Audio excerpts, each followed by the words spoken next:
These are 3 New York strip. They are choice grade, inexpensive, but one of the things that I want you to notice the most is the thickness. That is a big plus. Whenever you can, don't choose thin steaks. And one of the things most steaks lack is tenderness. You can use natural enzymes like pineapple. That works extremely well. However, in the end, even though you wash the pineapple out, it still remains a little bit of sweetness. This is called a jacquard, and it has little knives that puncture the steaks and breaks the fibers, resulting in a more tender steak. I understand a lot of people might not have a jacquard available. You can use a fork or even toothpicks. Anything will work. The only thing you're trying to do here is really break the fibers. The thing you gotta keep in mind is the longer you do it, the more tender it's gonna be. However, keep the integrity of the steak together. Don't let it change the texture to ground beef. For a better visualization, this is more or less the amount you should be using, because once you have completely tenderized your steak, it should still look like one. The next important thing about improving any steak is to get it seasoned properly. My preferred seasoning is a good amount of salt followed by freshly ground black pepper and garlic powder. As you can clearly see, I have a heavy hand on the seasoning, and that's because whenever you're cooking any type of steak, you will lose quite a bit through the cooking process. So don't be afraid to season your steak properly. As the next things to improve any steak, the restaurant industry has figured that out long time ago, and that would be sauces. So today I'm going to be showing you 5 different ones that are super simple and easy to make. First, we're gonna start off with chimichurri. This one goes well with almost every steak. And to make it, it's quite simple. Into a bowl, you wanna throw in some parsley, followed by red onions, red bell pepper, garlic, salt, black pepper, red wine vinegar, and avocado oil. Now you wanna mix everything well and your chimichurri is done. Most people make a terrible mistake of adding olive oil. Olive oil is a little bit too strong for this sauce. Keep it neutral, but that is how simple it is to make chimichurri. The next sauce you definitely want to learn how to make is from the French. This is pepper sauce, usually done with steak à poivre.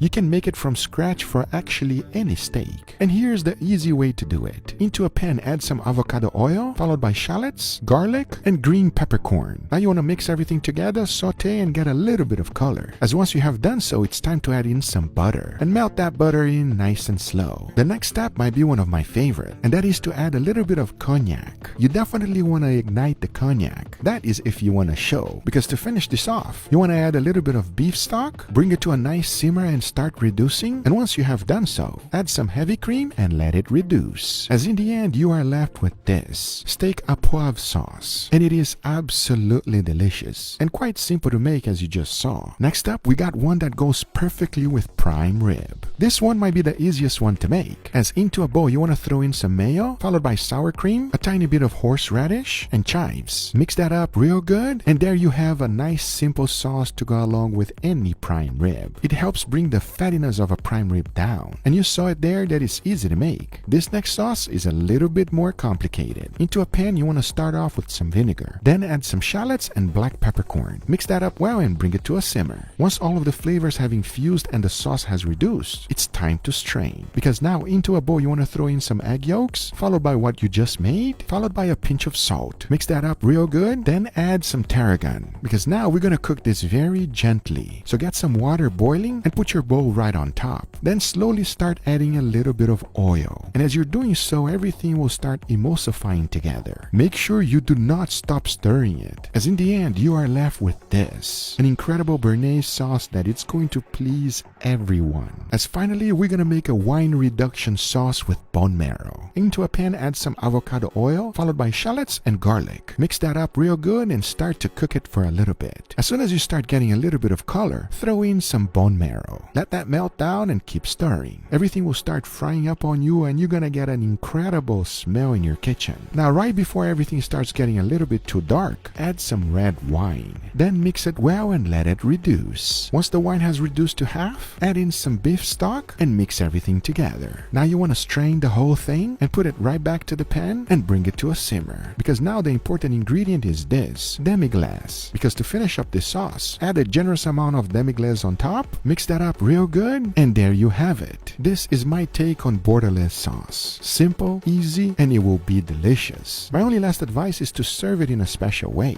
For that, I'll grab a few rolls, cut the top off, toast them in the oven for a little bit. Once they're done, go ahead and add the sauces right inside, because now these sauces are ready to be served. My steaks have been on the refrigerator for quite a bit, and they are now ready to be cooked. product. First, I'll be putting a nice, wonderful sear. Once they're done, I'll be cooking them in indirect heat until I reach an internal temperature of 135 degrees Fahrenheit. And for that, I'll be using my wireless thermometer. All right, everybody, and here we got our beautiful feast today, gentlemen, huh?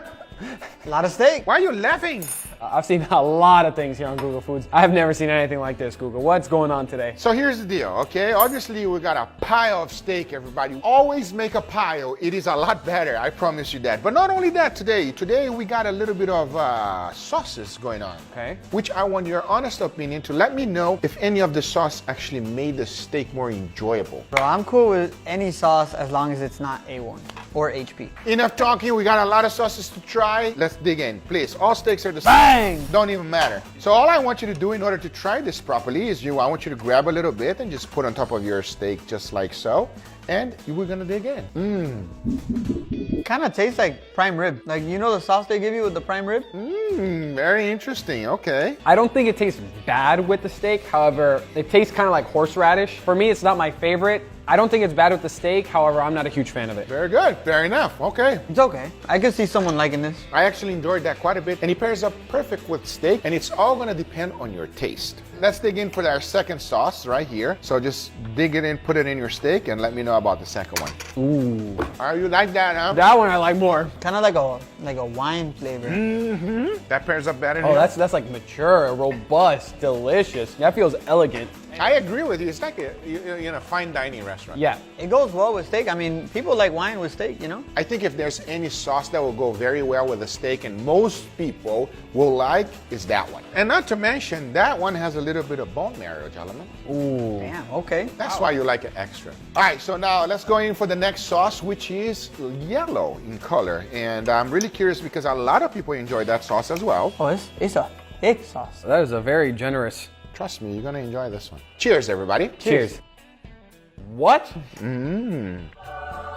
I can't even fully put my finger on what that is. It has like a thick, viscous feeling, but at the same time, it's What does that even mean? What does that mean? Your vocabulary is a lot more educated and sophisticated than me. For me, on a scale from 1 to 10, I'd probably put it like a 7. Like, it's good, but it's not like amazing. Do you like the one before better? Yeah, I think I would go for this like wine reduction taste more with a steak. I don't know. Very nice. Okay, fair enough. What is that, bro? You need. It's Burmese sauce. Bernaise. Let's go for the next one. All right, dig in. Now, this one here is even more popular. Even my good friend Gordon Ramsay loves to make this sauce right here. Kind of looks like a gravy almost. It does. It reminds me of a gravy. You're absolutely right.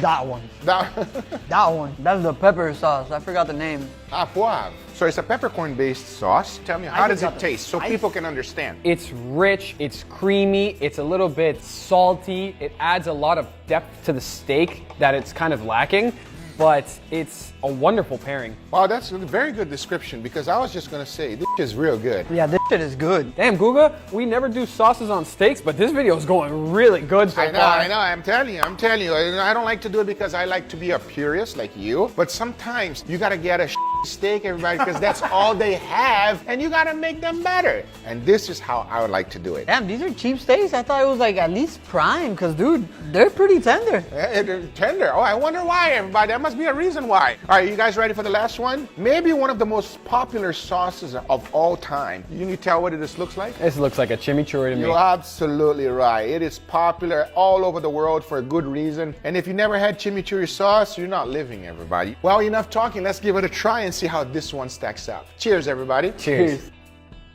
I think that's the best one.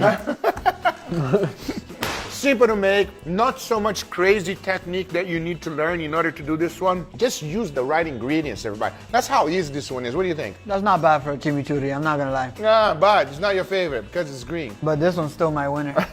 Yeah. It's such an iconic pairing with steak. That like little pop of freshness and acidity really balances out the saltiness of the steak. A bite you're not gonna forget. So which one is the winner for you? I think I'm gonna have to go with that gravy. And you? Bro, I'm going with this one. Wow, you're gonna take the whole bread. Damn, I was really hoping to do that.